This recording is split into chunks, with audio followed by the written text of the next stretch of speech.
ऐसे न्याय, ऐसे जुडिशरी का 400 साल बाद अगर आज मेरे साथ कोई हो रहा है और मैं 400 साल बाद मुझे मुझे उसमें न्याय मिलेगा, तो मैं क्या करूँगा, मेरे बच्चे क्या करेंगे, मेरे बच्चों के बच्चों के बच्चे बच्चे भी जो है वो उसका उस न्याय का क्या करेंगे। तो जो आपका उसमें क्लेम है वो 3 साल में जस्टिस दिलाने वाला एक क्लेम वो भी था कि जो है वो जितने भी नेता वेता हैं और ये सब, इनको स्पेशल कोर्ट में जो है ट्राई किया जाएगा और 1 साल के अंदर इनको सज़ा करने का कानूनी प्रावधान है। कितनों को सज़ा हुई है। पीएमएलए कोर्ट हैं वो तो आपके हैप्पी हंटिंग ग्राउंड जिसे कहते हैं, आपके बहुत प्रिय हैं। वहाँ पर जैसा कि मैंने बताया कि पिछले 10 साल में 900 केस फाइल हुए हैं और 2 केसों में जो है वो सिर्फ कन्विक्शन हुआ है। तो क्या मतलब वैसा ही ये जुमलेबाजी नहीं है, आप खुद ही मतलब कि जो है आप दिल पे हाथ रख के कहें मोदी जी ये जो है। तो दोस्तों मेरे सिस्टम में कई जो रीढ़ है या जो मेन मेरा प्रपोजल है वो है कल्पेबिलिटी असेसमेंट कोर्ट्स का फॉर्मेशन। और ये जो है जो मैं सिस्टम प्रपोज कर रहा हूँ वो एक ज्यूरी सिस्टम और मजिस्ट्रेरियल सिस्टम जो अभी लागू है कोर्ट्स में, ये उसका एक तरीके से ब्लेंड है। और ऑफ कोर्स हमने देखा कि जो है वो इससे क्रिमिनल्स के ऊपर कितना बड़ा डिटरेंस होगा कि उन्हें मालूम है कि बेटा क्राइम करोगे तो जो है वो अगर 10 साल वाला क्राइम किया है तुमने तो 2.5 साल तो करीब करीब पक्का ही है कि तुम अंदर जाओगे, और हो सकता है कि 5 साल के लिए पक्का अंदर चले जाओ। तो ये कितना बड़ा डिटरेंस होगा ये आप खुद ही डिसाइड कर सकते हैं।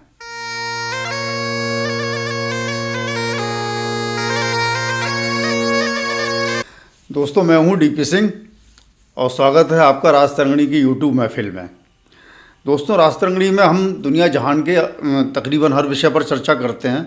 लेकिन उस चर्चा में हमारा निहित हमेशा होता है धार्मिक। धार्मिक बोले तो परित्राणाय साधूनाम विनाशाय च दुष्कृताम। तो दोस्तों पिछले एपिसोड में हमने देखा कि किस तरीके से जो हमारे यहाँ जुडिशरी की और केस डिस्पोजल की पोजीशन है उसकी वजह से पूरी सोसाइटी सफ़र कर रही है, इंडिविजुअल सफ़र कर रहे हैं, करोड़ों लोग सफ़र कर रहे हैं, पूरा देश सफ़र कर रहा है, इकनॉमी सफ़र कर रही है देश की और इंडिविजुअल इकनॉमी सफ़र कर रही है।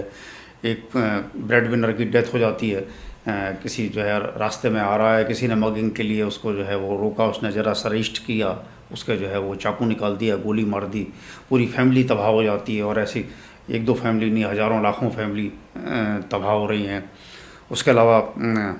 क्या नाम, ये डर की वजह से जो लोग इकोनॉमिक एक्टिविटी अफेक्टेड होती है, लेडीज़ घर से नहीं निकल पाती, रात में जाने में किसी को कहीं भी खतरा लगता है, डर लगता है, ख़ास तौर से जो है वो जो सेमी अर्बन इलाके हैं और गांव देहात है,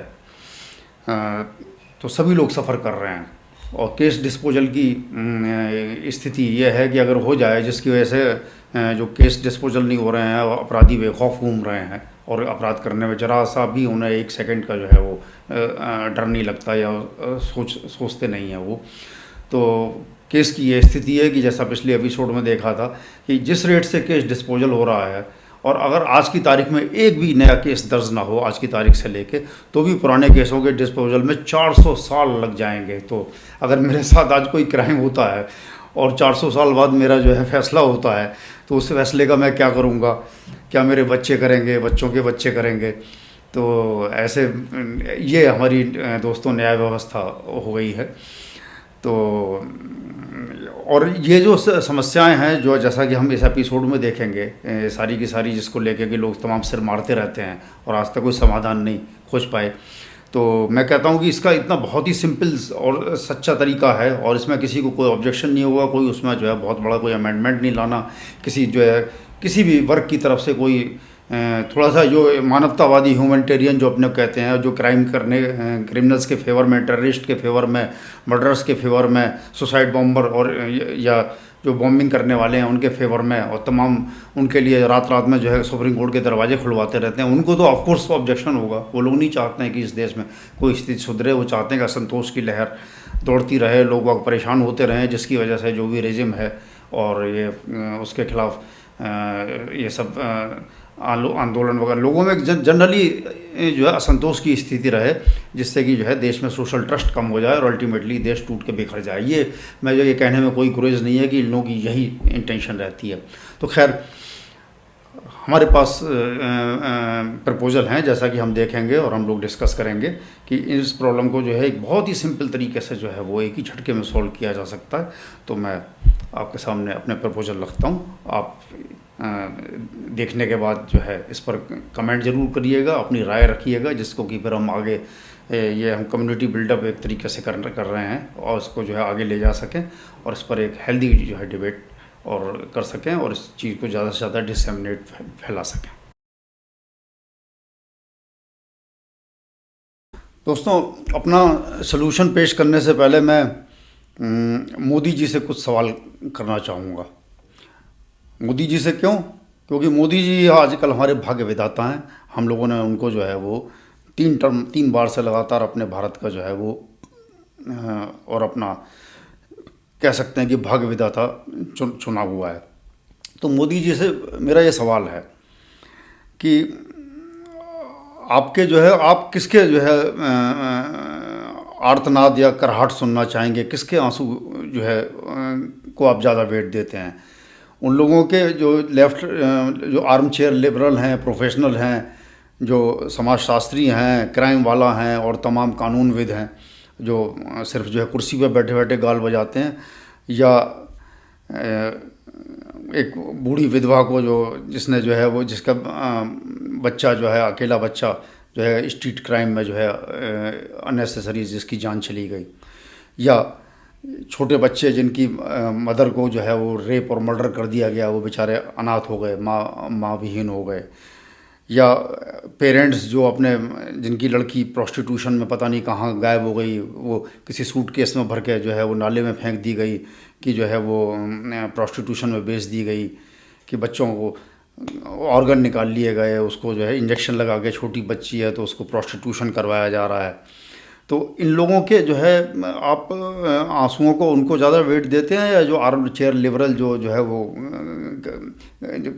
क्राइम और उसके क्रिमिनल्स के पक्ष में तमाम जो है वो अपने गाल बजाते रहते हैं? मैं ये कहूँगा कि इंडिया जो है, मोदी जी से कहूँगा कि जो है वो बहुत लोग हैं इंडिया में, बहुत बड़ी पॉपुलेशन है, तो वो एक थोड़े बहुत जो क्रिमिनल हैं जो भी है और जिन्होंने पूरी जो है वो देश को जो है एक तरीके से रैंसम पे ले रखा है और आतंक मचा रखा है, तो उनकी जान या उनके जेल या उनकी आज़ादी या उनके बोलने की आज़ादी की परवाह करने के बजाय आप जो है वो जो 150 करोड़ और पॉपुलेशन है जो त्राहिमाम त्राहिमाम कर रही है, उनके जो है वो दुख दर्द की तरफ ध्यान दें। अगर जो है वो और अगर आप जो है खाली जो है इंडिया को इसी तरीके से जो है वो murder, snatching, rape, bodies stuffed in suitcases, shootings in road rage, 1000 और जो सिमिलर क्राइम्स हैं, अगर जो है वो हर एक को डर के माहौल में बनाए रखना चाहते हैं और सिर्फ जो है वो कुछ लोगों के मैन्युफैक्चर सेंटीमेंट की परवाह करते हुए जो कभी जो है एस्कॉर्ट्स के बगैर जो है या पीएसओ के बगैर बाहर नहीं निकलते, तो आप ऐसा करते रहिए। मतलब कहने का मतलब यह है कि अगर आप इंडिया को, जैसा कि आप कहते हैं कि आप एक प्रॉस्परस नेशन बनाना चाहते हैं और एक इंडिया को हैप्पी सोसाइटी देखना चाहते हैं, अगर ये करना चाहते हैं तो जो है वो क्या नाम तो आपको एक उस पर ड्रास्टिक एक्शन लेना पड़ेगा और बहुत ही ज़बरदस्त स्पीड से। इस पर आप कहेंगे कि मैं बीएनएस लेके आया हूँ, भारतीय न्याय संहिता लेके आया हूँ, वह सोच विचार के बाद, और वो इम्प्लीमेंट किए उसे 1.5 साल हो गए। तो जो आपका उसमें क्लेम है वो 3 साल में जस्टिस दिलाने वाला है। एक क्लेम वो भी था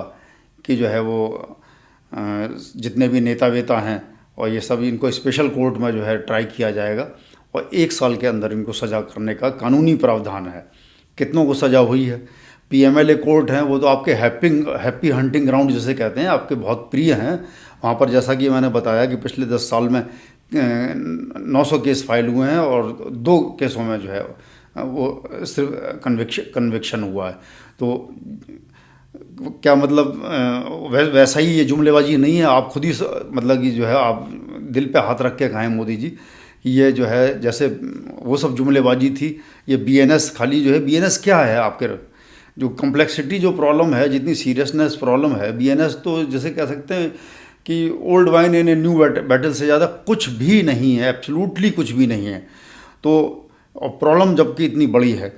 तो मेरा ये कहना है कि जो प्रॉब्लम को आप जैसे कहते हैं कि to take the bull by its horns, problem को आप सीधे फेस करें, और जो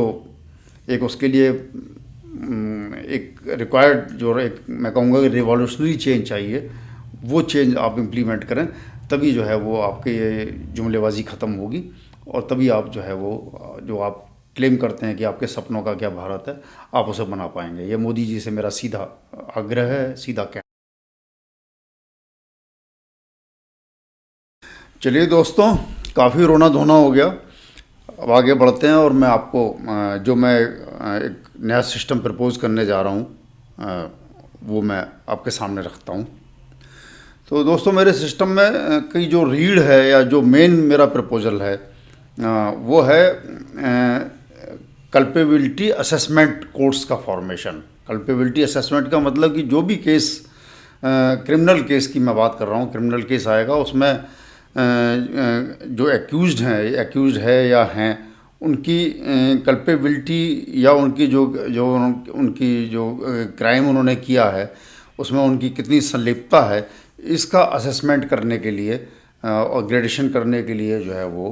कोड फॉर्म किए जाएंगे, जिनको कल्पेबिलिटी असेसमेंट कोड या CAC का मैंने नाम दिया है वो कहा जाएगा। ये एक तरीके से दोस्तों कह सकते हैं कि ज्यूरी ट्रायल्स सिस्टम होगा, जिसमें कि जो है वो ज्यूरी जो सिस्टम होता है, जो बहुत से कंट्रीज़ में लागू है, अभी भी लागू है, और उसमें बहुत मेजॉरिटी ऑफ केस जाते हैं US में, ब्राज़ील में, ब्रिटेन में, इंग्लैंड में, स्कॉटलैंड में, कनाडा में, इन सब में ज्यूरी सिस्टम अभी लागू है। हमारे देश में बंद कर दिया गया था, एक बार पहले ज्यूरी सिस्टम था, और वो आप जानते हैं कि कोई भी जो हमारे यहाँ सिस्टम जो अच्छा है, अगर उसकी मतलब जो भी कुछ अच्छी चीज़ें हैं, अल्टीमेटली वो सब की सब जो है वो जो हमारा करप्ट सिस्टम है वो सब की सब धूल में उसको मिला देता है। तो वो ज्यूरी सिस्टम अल्टीमेटली वो एक केस ऐसा हो गया था जो उसकी वजह से फिर वो बहुत बदनामी हुई और वो ख़त्म करना पड़ा। तो मैं जो सिस्टम प्रपोज कर रहा हूँ उसमें ज्यूरी सिस्टम की सारी जो खूबसूरती और एडवांटेज हैं वो इसमें इनकारपोरेट की गई हैं, और उसकी जो डिसएडवांटेज या अगलीनेस या और जो ज्यूरी सिस्टम के साथ प्रॉब्लम ड्रॉबैक्स कहे जाते हैं वो उसमें से वो निकाल दिए गए हैं। और ये जो है जो मैं सिस्टम प्रपोज कर रहा हूँ वो एक ज्यूरी सिस्टम और मजिस्ट्रेरियल सिस्टम जो अभी लागू है कोर्ट्स में, ये उसका एक तरीके से ब्लेंड है। इसमें जो है वो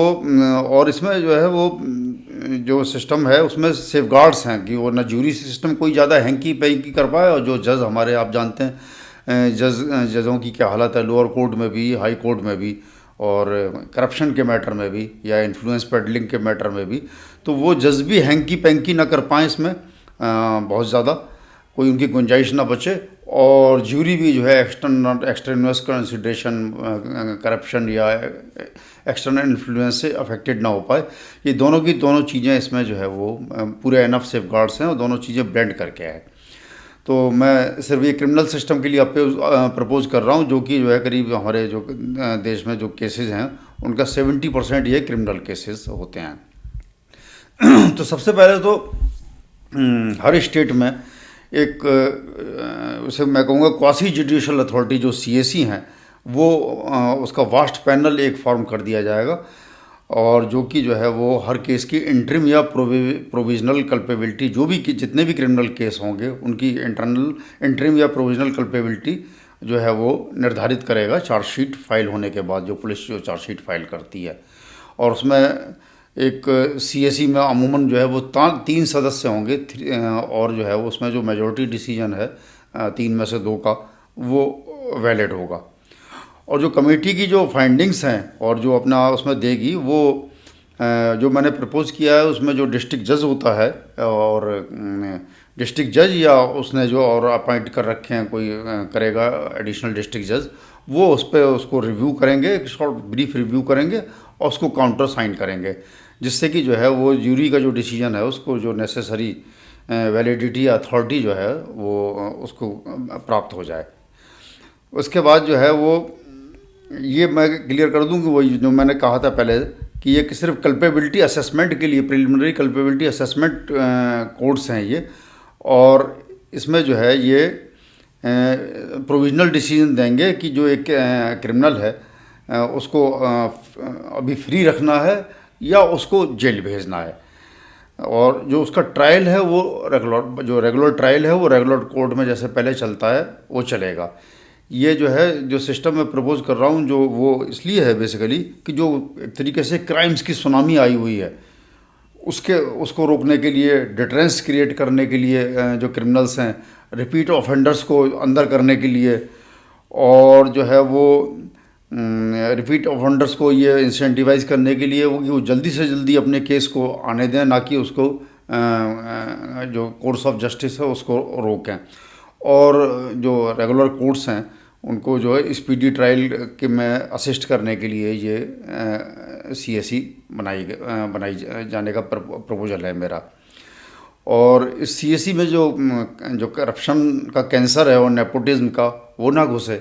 तो इसके लिए मेरा प्रपोजल ये है कि जितनी भी इसमें किया क्या जाएगा कि एक तो रिटायर्ड जज हैं जो एक सर्टेन एज से कम के हैं, ऐसे 75 से कम के हैं, 72 से कम के हैं, वो लिए जाएंगे। और 20 साल जो मेरा प्रपोजल है 20 साल से ऊपर के जो एक्सपीरियंस के क्रिमिनल ये वकील हैं, क्रिमिनल साइड के वकील हैं, और वो जो डिस्ट्रिक्ट कोर्ट वगैरह, डिस्ट्रिक्ट जज वगैरह हैं उनकी रिकमेंडेशन पर सेलेक्ट किए जाएंगे। तो और जो पैनल ये CSE फॉर्म की जाएगी वो पैनल जो फॉर्म किए जाएंगे वो और उनकी डिस्ट्रिक्ट कौन से डिस्ट्रिक्ट में भेजा जाना है इसे 2 महीने के लिए या 3 महीने के लिए किस CSE के मेंबर को, ये सब चीज़ें जो है वो कंप्यूटराइज रैंडम सिस्टम से होंगी, जिससे कि जो है वो किसी को पता ना लगे कि आपस में वो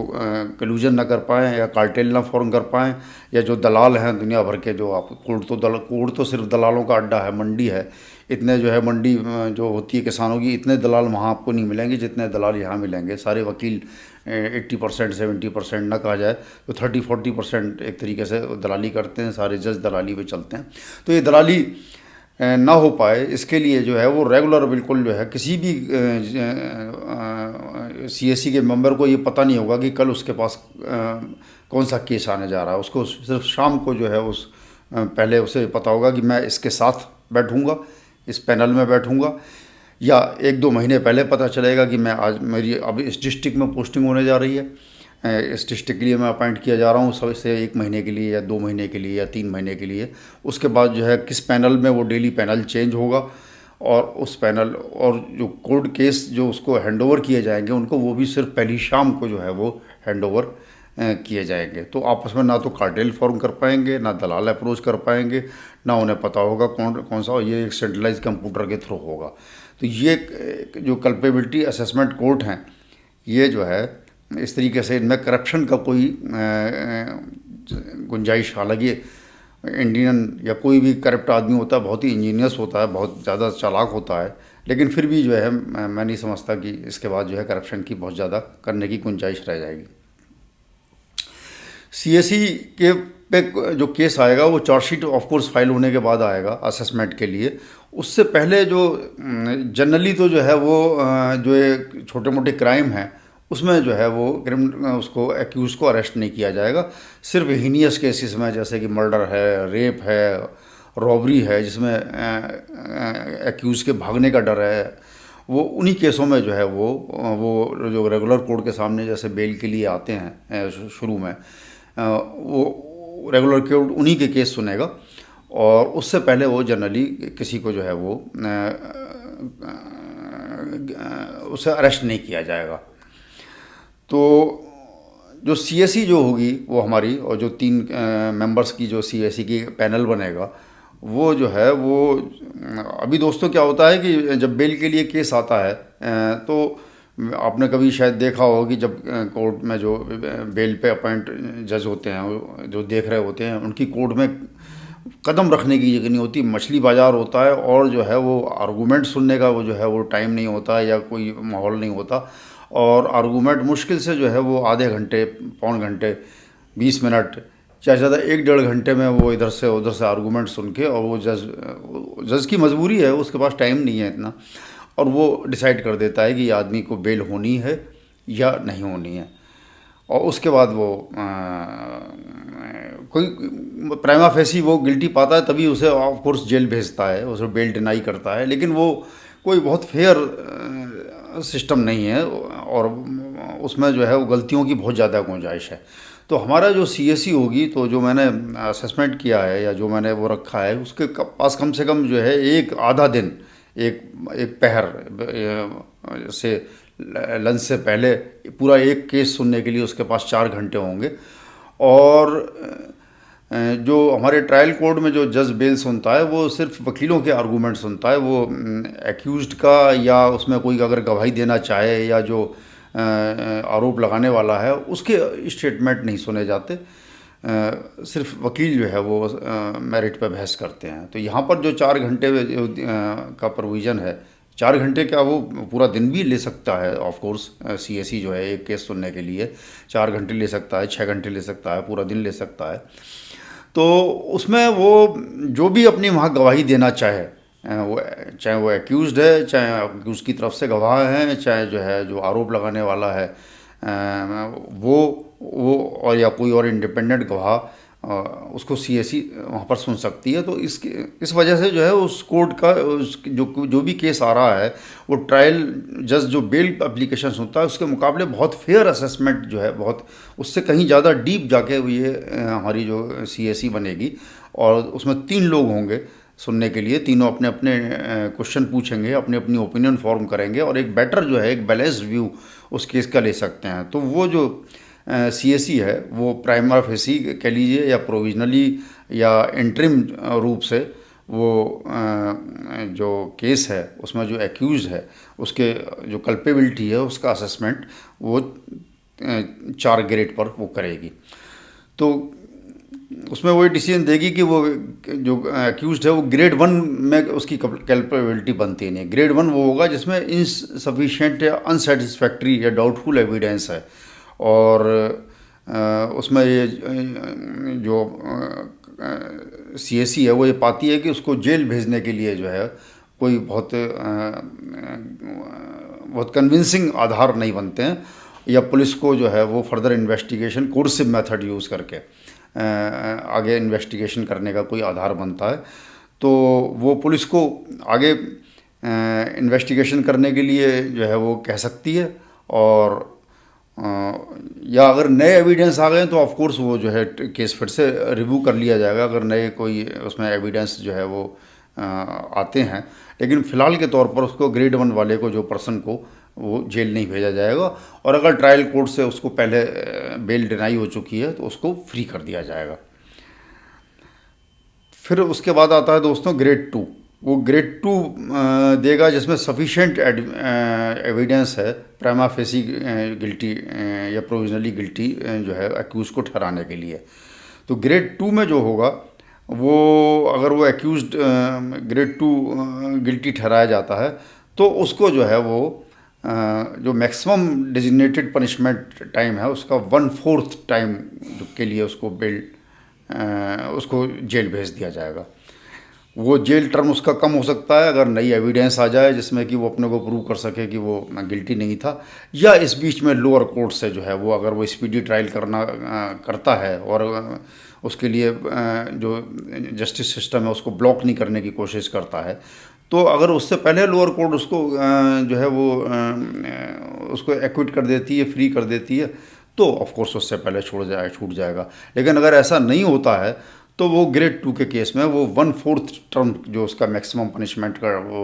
प्रोविज़न है उसके 1/4 टर्म के लिए वो जेल में जाएगा। उसके बाद आता है ग्रेड 3।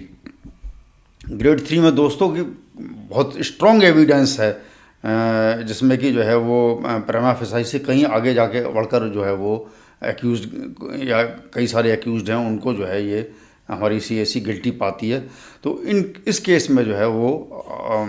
जो मैक्सिमम पनिशमेंट है उसके हाफ टर्म के लिए उसको जो है वो जेल भेज दिया जाएगा। और ऑफ कोर्स अगर कोई नया एविडेंस आता है जिससे वो छूट जाता है या उसका रिव्यू कमेटी को करना होता है 6 महीने बाद, 8 महीने बाद, साल भर बाद, तो वो छूट सकता है, या उससे पहले वो अपना ट्रायल कंप्लीट उसका हो जाए तो वो और ट्रायल में वो एक्विट कर दिया जाए तो वो छूट जाएगा। लेकिन अदरवाइज़ वो अगर वो ग्रेड 3 गिल्टी पाया जाता है तो उसको जो है मैक्सिमम पनिशमेंट के हाफ टर्म के लिए जो उसको जो है वो जेल जेल भेज दिया जाएगा। और इसमें जो है इस केस में जो है वो जो सीएसी है वो पुलिस को कोर्सिव मेथड जो है अप्लाई करने के लिए भी जो है परमिशन दे सकती है। एक रेगुलेटेड या कहिए कि जो है वो नॉन लाइफ थ्रेटनिंग टाइप के कोर्सिव मेथड भी अप्लाई करने के लिए परमिशन दे सकती है। फर्दर एविडेंस गैदर करने के लिए, फर्दर अगर उसके जो क्राइम के प्रोसीड्स हैं उनको ढूंढने के लिए, उनको पता करने के लिए, और उसके और जो एक्यूज़ड जो को एक्यूज़ड हैं कौन कौन उसमें शामिल रहे हैं उन सब के बारे में पता करने के लिए जो है वो सीएसी पुलिस को परमिशन दे सकती है कि वो कोर्सिव मेथड यूज़ कर सके। इसके अलावा एक ग्रेड और होगा, ग्रेड एक्स, जिसमें कि जो है वो कमेटी जो है वो किसी भी असेसमेंट पे पहुंचने में नाकामयाब रहती है। तो ऐसे केस में फिर जो है वो लार्जर सीएसी जो है 5 मेंबर्स की जो है उसको ये और डिटेल्ड स्क्रूटनी के लिए जो है वो रेफ़र कर देगी। वो ग्रेड एक्स होगा जिसमें कि फ़िलहाल वो कोई अपना डिसीजन नहीं देगी। तो दोस्तों ये जो सीएसी का काम है सिर्फ एक असेसमेंट है, जो रेगुलर ट्रायल है उसको असिस्ट करना है, और जो है वो एक्यूज जो क्रिमिनल्स हैं उनको कम से कम इतना डिटरेंस देना है कि वो अगर जरा भी जो है प्राइमा फेसी गिल्टी पाए गए तो उनके पास फिर आगे बेल का ऑप्शन नहीं है। वो 1/4 टर्म तो उनको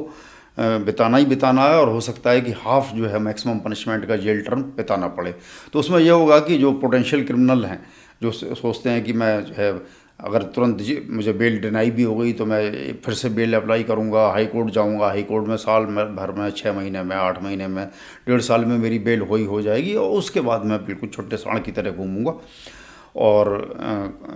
मेरे ऊपर कोई रोक नहीं है, मैं फर्दर क्राइम भी कर सकता हूँ। तो ये उनके लिए ये बहुत बड़ा डिटरेंस होगा कि जो फर्दर जो क्राइम करेंगे, और एक जस्टिस जो है, सेंस ऑफ जस्टिस, जो भी विक्टिम्स हैं जो उसके क्राइम के, उनको भी एक सेटिस्फेक्शन मिलेगा कि अगर मान लिया किसी केस में 10 साल का पनिशमेंट हो तो कम से कम ये 2.5 या 5 साल के लिए तो हालांकि जेल गया एटलीस्ट। तो एक जो है वो जो एक रिजेंटमेंट फैला हुआ है लोगों के अंदर, ये फीलिंग है कि साहब कोर्ट वोट तो सब बेकार हैं, उसके बदले इससे तो अच्छा है कि खुद ही बदला ले लो या फिर चुप मार के बैठ जाओ। ये सब चीज़ें जो है वो बहुत कम हो जाएंगी, और एक थोड़ा सा बैलेंस, थोड़ा नहीं मैं कहूँगा कि काफ़ी बड़ा बैलेंस जो है वो एक इसमें क्रिएट होगा। और ऑफ कोर्स जो आपके क्रिमिनल्स हैं, और अगर ग्रेड 2 एटलीस्ट जब गिल्टी पाए जाते हैं तो वो जल्दी से जल्दी ट्रायल करवाने की, वो ट्रायल के जो जुडिशल सिस्टम है उसको ब्लॉक करने की जो है वो कोशिश शायद कम करेंगे। जो अपील है सीएसी के अगेंस्ट वो जो है वो जो प्रोविजनली जो अपना ग्रेडेशन करती है उसके खिलाफ अपील जो है वो हायर कोर्ट में ही होगी, और वो जो है उसकी जो है लीव ऑफ ग्रांट जो है वो सीएसी ही उसको देगी। वो ऐसा नहीं है कि वो सीएसी ने उसको जो है वो ग्रेड 2 या ग्रेड 1 गिल्टी ठहराया और जेल भेजा और फिर उसके बाद वो लोअर कोर्ट में फिर बेल में पहुंच गया, या फिर रेगुलर जैसे हाई कोर्ट में पहुंच जाते हैं वो हाई कोर्ट में पहुंच गया। उसे लीव ऑफ ग्रांट जो है वो सीएसी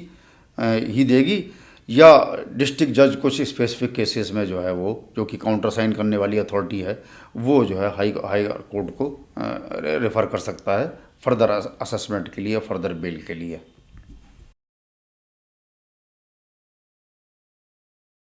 तो दोस्तों ये मेरे प्रपोज़ल था, आपको कैसा लगा आप ज़रूर इसमें कमेंट करिएगा, इसमें अपने विचार रखिएगा, उसको जो है आगे आने वाले एपिसोड्स में, और ये कोई थीम ये 2-4 एपिसोड को करके नहीं छोड़ दी जाएगी। इसको जो है वो जब तक इसको दाएं से बाएं से हो तब तक हैमर किया जाएगा जब तक कि जो हमारे हुक्मरान हैं, नियंता हैं, और ये उनके कानों तक आवाज़ ना पहुँचे। तो ये आप ज़रूर इसमें कमेंट करिएगा, और अगले एपिसोड में मैं इसी जो मैंने प्रपोजल रखे हैं इसके कुछ और पॉइंट्स डिस्कस करूँगा। फिर उसके बाद जो है मैं इसके फाइनेंशियल्स जो है सारे इम्प्लीकेशंस जो हैं वो डिस्कस करूँगा। क्योंकि कोई भी प्रपोजल दोस्तों, अगर उसमें प्रपोजल देना बहुत आसान है, एक से एक बड़े प्रपोजल दिए जा सकते हैं, एक से एक जो है वो जैसे कहें कि सुलेमानी टाइप के प्रपोजल दिए जा सकते हैं, लेकिन जब तक कि वो उसके साथ उसमें उसके पैसे कहाँ से आएंगे, उसके फाइनेंशियल इम्प्लीकेशंस कहाँ क्या हैं, उससे कितना फ़ायदा होगा, अगर पैसे खर्च किए जाते हैं, उसमें इन्वेस्टमेंट किया जाता है तो उससे उसका फ़ायदा उससे कहीं ज़्यादा होगा या नहीं होगा, ये सब चीज़ें मैं जो है वो अगर नहीं प्रपोजल के साथ है तो वो उस प्रपोजल को मैं प्रपोजल नहीं मानता। और मैं इस थीम पर या और भी जो आगे मैं थीम लाऊंगा उसमें जो भी मैं प्रपोजल दूंगा उसके मैं फाइनेंशियल उसके फाइनेंशियल कैसे आएंगे और जो इन्वेस्टमेंट फाइनेंसिस जो होगा उसका हमें कितना फ़ायदा मिलेगा और कितने गुना फ़ायदा मिलेगा, ये मैं हमेशा आपके सामने रखूँगा। तो दोस्तों आज के अंक में इतना ही, और कमेंट करिएगा, लाइक करिएगा। आपका जैसा कहा कि लाइक अभी जो है वो इस चैनल को और हम जो बातें करेंगे, जो तकरीर करेंगे, उन सबको आगे बढ़ाएगा। तो आज के अंक में इतना ही। धन्यवाद आपका। जय हिंद, जय हिंदू।